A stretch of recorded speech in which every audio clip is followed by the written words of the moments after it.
नमस्कार दोस्तों। कभी शराब नहीं पी, कभी सिगरेट नहीं पी, फिर भी कैंसर हो गया। तो कैंसर होने को बेहतर से हम लोग समझने के लिए हमें अपने बॉडी के अंदर मौजूद सेल को समझना होगा। हमारे बॉडी के अंदर एक दिन में 330 बिलियन सेल मरती और नई जन्म लेती रहती हैं। और युवराज सिंह को कैंसर हुआ था और संजय दत्त को कैंसर हुआ था। तो पर इन्होंने कीमोथेरेपी के दौरान उन्होंने अपनी एक्सरसाइज को कंटिन्यू रखा था। तो इस लेवल का डेडिकेशन होना ज़रूरी है। और आपको अगर कैंसर से बचना है तो ये 5 चीज़ें करनी है। दुनिया भर में 42% जो कैंसर होते हैं वो प्रिवेंटिबल क्योरेबल होते हैं। शराब पीने से आपको 7 प्रकार के कैंसर होते हैं। क्या कहते हैं? शराब पीने से आपको क्या liver cancer, breast cancer, oesophagus cancer, और स्मोकिंग करने से आपको कुल 16 प्रकार के कैंसर होते हैं। कौन कौन से? आपका लंग्स कैंसर होता है और माउथ कैंसर होता है, और क्या कहते हैं, आपका पैंक्रियाटिक कैंसर होता है और थ्रोट कैंसर होता है। और देखा जाए तो मुख्य कैंसर के 2 बड़े कारण हैं, अल्कोहल और स्मोकिंग। और इसके अलावा भी कैंसर के बहुत से कारण हैं। तो आज इस वीडियो में हम लोग कैंसर को गहराई से समझते हैं। तो देखते हैं, एक बच्चा चिराग है और उसको क्या कहते हैं, थैलेसीमिया हो गया है। तो उसे हर 1 हफ्ते में उसे ब्लड ट्रांसफ्यूजन करने की आवश्यकता पड़ती है। बच्चे अपने माता पिता से वह क्या कहते हैं पूछता है कि इस प्रकार हॉस्पिटल नहीं ले जाया जाता है, मुझे ही क्यों, मेरे साथ ऐसा क्यों? तो उसके माता पिता उसे ऐसे समझा देते हैं। थैलेसीमिया जो होता है एक अनुवांशिक माता पिता से क्या कहते हैं मिलने वाली डिजीज होती है। मानव शरीर में खुद से जो थैलेसीमिया हो जाता है जिस पर्सन को, वो मानव शरीर खुद से एचपी हीमोग्लोबिन नहीं बना पाता। लेकिन इसका ट्रीटमेंट क्या है? इसका ट्रीटमेंट सिर्फ ब्लड ट्रांसफ्यूजन है। लेकिन अब डीकेएमएस की वजह से स्टेम सेल ट्रांसफ्यूजन संभव हो पाया है। और इसमें क्या कहते हैं, इसकी क्या कहते हैं, bone marrow transplant second option है और ब्लड ट्रांसफ्यूजन। लेकिन अब जो है क्या कहते हैं, डीकेएमएस की वेबसाइट की वजह से आप स्टेम सेल डोनेशन से भी थैलेसीमिया पेशेंट को क्योर किया जा सकता है। तो देखा जाए तो प्रत्येक 1 वर्ष में 10 से 15 हज़ार थैलेसीमिया से ग्रसित बच्चे मिलते हैं ऑल ओवर इंडिया में। और लेटेस्ट स्टडी के अनुसार इंडिया को थैलेसीमिया ऑफ द कैपिटल घोषित कर दिया गया है। सबसे ज़्यादा जो पेशेंट मिलते हैं थैलेसीमिया के, वो आपके यहीं पे क्या कहते हैं इंडिया में ही मिलते हैं। यह जो डिजीज होती है माता पिता से बच्चों में चली आती है। कैंसर को समझने के लिए सबसे पहले हमें स्टेम सेल क्या होती है उसके बारे में अच्छे से समझना होगा। और स्टेम सेल जो होती है, स्टेम सेल और कैंसर में आपस में लिंक है, ये दोनों आपस में लिंक हैं। और यह डैमेज सेल को रिपेयर करने का काम करती है। जो स्टेम सेल होती है डैमेज सेल को रिपेयर करने का काम करती है। यह सेल जो बड़ी सेल को भी बना सकती है। यह जो स्टेम सेल होती है ये बड़ी सेल को, बड़ी कोशिकाओं के भी बनाने का काम करती है। ब्रेन में जो सिर्फ ब्रेन के सेल डेवलपमेंट करा सकती है, ब्रेन में जो होती है न्यूरॉन सेल ही ब्रेन का डेवलपमेंट करा सकती है। ओवरऑल देखा जाए तो हमारे बॉडी में कुल 400 प्रकार की 400 प्रकार की सेल, अलग अलग प्रकार की सेल पाई जाती हैं। और हमारे बॉडी में क्या कहते हैं ब्लड स्टेम सेल जो होती है ऑल टाइप ऑफ सेल का फॉर्मेशन कर सकती है। जैसे बोला जाए तो हमारे स्किन का निर्माण कर सकती है, और क्या कहते हैं हमारे फैट सेल का निर्माण कर सकती है, और रेड ब्लड सेल को बनाने का काम कर सकती है, वाइट ब्लड सेल बनाने का काम कर सकती है, और प्लेटलेट जो स्टेम सेल होती है ऑल टाइप ऑफ सेल इससे बनने का काम होता है।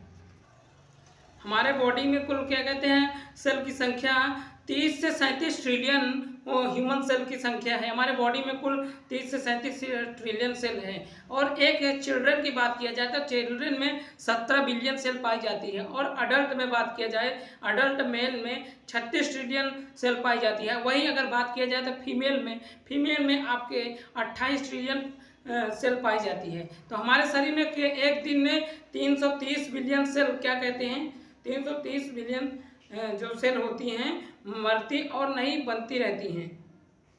तो उसके आगे हम लोग देखते हैं बॉडी में रिजनरेट रेट अलग अलग प्रकार का होता है। जैसे हमारे बॉडी में बात किया जाए तो बॉडी के अंदर लीवर एक ऐसा ऑर्गन है जो अपने आप को 95% रिजनरेट कर सकता है। जैसे आपकी छिपकली की पूंछ कट जाती है अपने से वो पुनः रीजनरेट हो जाती है। उसी प्रकार आपके लीवर के अंदर भी, लीवर की सेल भी इस प्रकार उसमें प्रोबेबिलिटी होती है कि वह दोबारा रीजनरेट हो जाती है। और इसका मतलब ये नहीं कि लीवर में बीमारी नहीं होगी, इसका मतलब ये नहीं कि लीवर खराब नहीं होगा।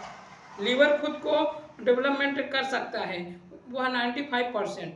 और देखा जाए तो हर साल अल्कोहल और ड्रिंक की वजह से 2,70,000 लोगों की मृत्यु हो जाती है लीवर डिजीज की वजह से। ह्यूमन ब्रेन जो होता है, आपका human brain 100 billions of neuron से मिलकर बना हुआ होता है।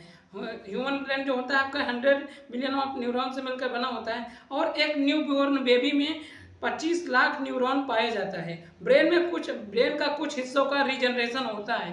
तो बोला जाए तो कौन से हिस्सों का होता है?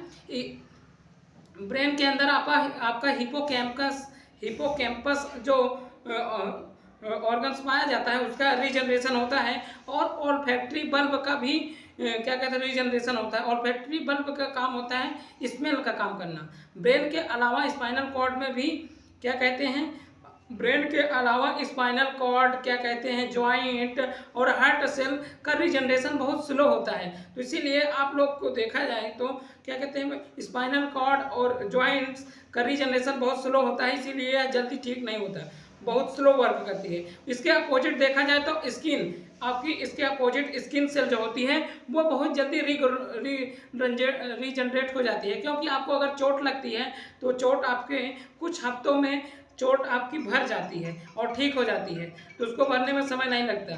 तो आगे हम लोग देखते हैं, हमारे बॉडी में 500 millions every day, approximately 500 million skin every day said. हमारे बॉडी में जो स्किन होती है उसकी 500 मिलियन एवरी डे क्या कहते हैं सेल रोज बनती और मरती हैं। तो हमारी स्किन में लगभग 27 दिन, हमारी स्किन जो होती है लगभग 27 दिन में पूरी नहीं हो जाती है। हमारी बॉडी जो होती है, पूरी स्किन ऑल ओवर बॉडी 27 दिन में नहीं हो जाती है। तो आगे हम लोग बात किया जाए होती है वो 5 से 6 दिन इंटेस्टाइन की वॉल जो होती है नहीं हो जाती है। 5-6 दिन में वो एकदम रिन्यू हो जाती है। हमारी इंटेस्टाइन की जो वॉल होती है 5 से 6 दिन में एकदम नहीं हो जाती है। और देखा जाए तो 1 सेकंड में हमारी बॉडी के अंदर 2 से 3 मिलियंस आरबीसी का फॉर्मेशन हो सकता है। और आरबीसी का लाइफ स्पेन 120 डेज होता है। और अगर आप ब्लड डोनेट करते हैं, तो आपका प्लाज्मा बैलून जो होता है 24 आवर्स में क्या कहते हैं रिकवर कर लेता है। और आरबीसी आप जितना क्या कहते हैं डोनेट करते हैं, वो आरबीसी आपके 2 से 4 हफ्तों में आरबीसी भी कंप्लीट हो जाती है। ये पूरा मामला रिप्लेसमेंट, रिपेयर और रीजनरेशन पर टिका हुआ है। लेकिन डिटेल सेटअप ऑफ इंस्ट्रक्शन होता है। जीन जो होता है, आपके जीन के अंदर डिटेल सेटअप ऑफ इंस्ट्रक्शन होता है। उसमें होता है कि आपकी बॉडी को क्या करना है, कैसे क्या चीज़ों को फंक्शन करना है, उसके बारे में जीन में पूरा डिटेल सेटअप ऑफ इंस्ट्रक्शन होता है। तो आगे हम लोग देते हैं, अगर सेल का जीन ही डैमेज हो जाए तो क्या होगा। सेल का अगर जीन ही डैमेज हो जाए, अगर डैमेज हो जाएगा, एरर आता है, तो उसे म्यूटेशन कहा जाता है। तो उसमें क्या होगा, सेल ग्रोथ डिस्टर्बेंस होगा। आपकी जो सेल ग्रोथ हो रही है बॉडी के अंदर डिस्टर्बेंस हो जाएंगी। सेल को कैसे ग्रोथ करना है उसके बारे में आपको पता ही नहीं चलेगा। और ऐसी ही सिचुएशन को हमारी बॉडी के कुछ ऑप्शन, ऐसी सिचुएशन आती है तो हमारे बॉडी के पास कुछ ऑप्शन अवेलेबल होते हैं। कुछ क्या कहते हैं मैकेनिज्म हमारे बॉडी के अंदर होते हैं जो कि जीन डैमेज के खिलाफ फाइट करते हैं। तो आगे हम लोग देखते हैं, हमारे बॉडी के अंदर P53 ट्यूमर सप्रेशन जीन पाया जाता है। P53 ट्यूमर सप्रेशन जीन पाया जाता है, जो कि protein protection of damage gene को रिपेयर करने का काम करता है। और देखा जाए तो इस तरीके से आप जीन को, जब वह पुराने जीन को, जब हमारे बॉडी के अंदर कोई जीन पुराना हो जाता है तो उसे मरने का इंस्ट्रक्शन दे दिया जाता है। यह क्या करता है, stop of cell growth and repair और रिजनरेशन के लिए रिस्पॉन्सिबल होता है। कुछ अलग प्रकार के जीन हैं जो कि डीएनए को रिपेयर करने का काम करते हैं। तो देखा जाए कौन कौन से, इस सब के द्वारा हमारे बॉडी, हमारे डैमेज सेल को रिपेयर किया जाता है। इन सब के द्वारा हमारे बॉडी को रिपेयर किया जाता है। सोचने वाली बात यह है कि जब हमारी जीन ही डैमेज हो जाएगा तो क्या होगा। अगर हमारा जीन ही डैमेज हो जाएगा तो क्या होगा। तो जो हमारा जीन अगर डैमेज हो गया तो इन सब का काम कौन संभालेगा। अनफॉर्चुनेटली कोई नहीं। जब ऐसी सिचुएशन हमारे बॉडी के अंदर आती है तो ऐसी सिचुएशन को ही कैंसर बोला जाता है, कैंसर कहा जाता है। म्यूटेशन की वजह से हमारा सेल जीन डैमेज हो जाए और सेल जो होती है अनकंट्रोल पागलों की तरह ग्रोथ होने लगे तो इसे ही कैंसर कहा जाता है। आप लोग एक कोशिश कर सकते हैं, एक कोशिश से आप किसी की ज़िंदगी बचा सकते हैं। आप लोग DKMS की वेबसाइट पर जाकर आप लोग रजिस्ट्रेशन कर सकते हैं। वहाँ पे आप लोग अपना डिटेल इंस्ट्रक्शन भरेंगे। आपके घर पे एक स्वैब किट आएगी। स्वैब किट से आप क्या करते हैं, उसमें से आपका चिक सैंपल दिया जाएगा, जिसमें आपका सलाइवा सैंपल दिया जाएगा और उससे आपका HLA टाइप पता किया जाएगा।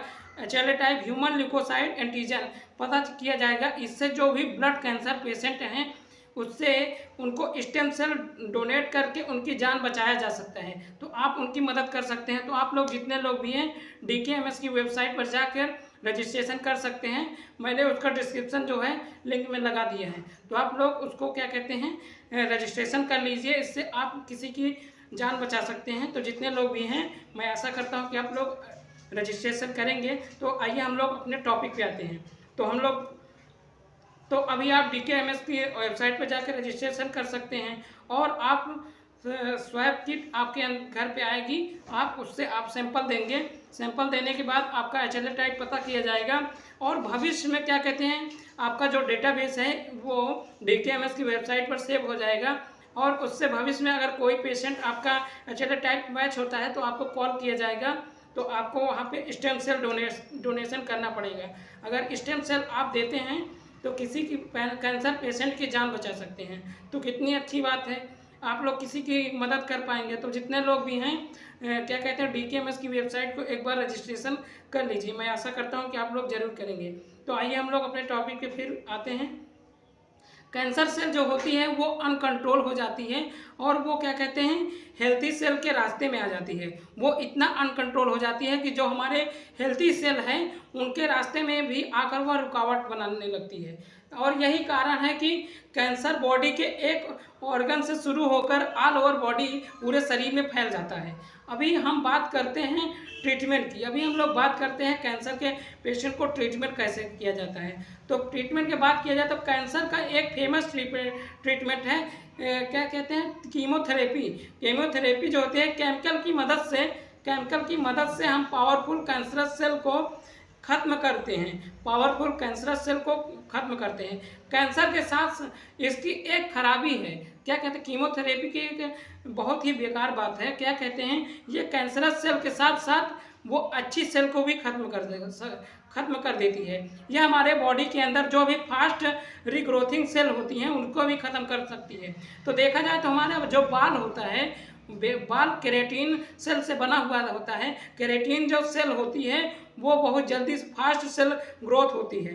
तो आपकी कैंसरस सेल भी फास्ट ग्रो होती है। तो वो जो कीमोथेरेपी की जाती है तो उनके आप देखे होंगे जो भी कैंसरस पेशेंट होती है, कीमोथेरेपी अगर उनकी होती है तो उनके बाल झड़ जाते हैं और वो इसी वजह से वो गंजे हो जाते हैं। तो ये क्या होता है, जो भी हमारे बॉडी के अंदर फास्ट रिग्रोथिंग सेल होती है उस पर जाके वर्क करती है, हमारे इंटेस्टाइन के वॉल पे भी वर्क करती है। इसीलिए हमें जो कैंसरस पेशेंट होते हैं उनका ट्रीटमेंट हो रहा होता है तो उनके बॉडी के अंदर क्या कहते हैं, इंटेस्टाइन वोमिटिंग, डायरिया, डिजीनेस और उनकी HB भी कम हो जाती है, क्योंकि रेड ब्लड सेल HB भी डाउन हो जाती है। क्योंकि जो भी फास्ट रिग्रोथिंग सेल होती हैं उस पर यह आपका कीमोथेरेपी वर्क करता है। तो वो जो सेल होता है उसको भी कुछ अच्छी सेल को भी मार देता है।